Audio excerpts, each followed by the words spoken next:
ليس موقعا عسكريا ولا مركزا قياديا، ولا يحتمل أن يكون كذلك. ليس إلا ضريح القائد السابق لحركة أنصار الله السيد حسين الحوثي في جبل مران بمحافظة صعدة شمالية اليمن.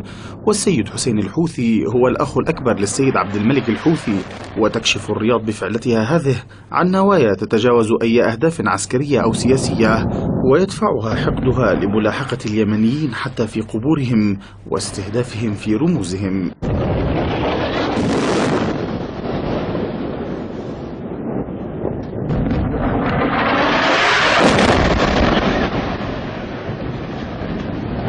أكثر من 22 غارة في ساعات الفجر الأولى من دون الإبلاغ عن سقوط ضحايا، في خطوة يبدو أنها تستهدف ضرب معنويات اليمنيين وإحباطهم.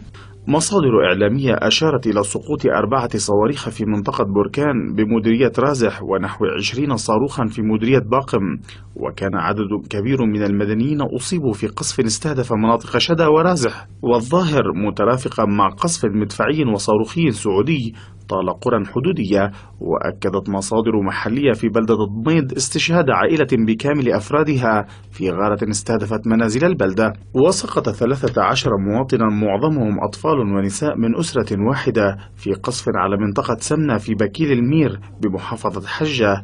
إلى ذلك أعلن الأمين العام لمجلس المحلي لمحافظة حجة فهد مفتاح دهشوش مديريات حرض وعبس وبكيل المير وميدي ومسبأ مناطق منكوبة بعد تعرضها لقصف عنيف وعشوائي، ما أدى إلى استشهاد وإصابة المئات من المواطنين وتدمير البنى التحتية.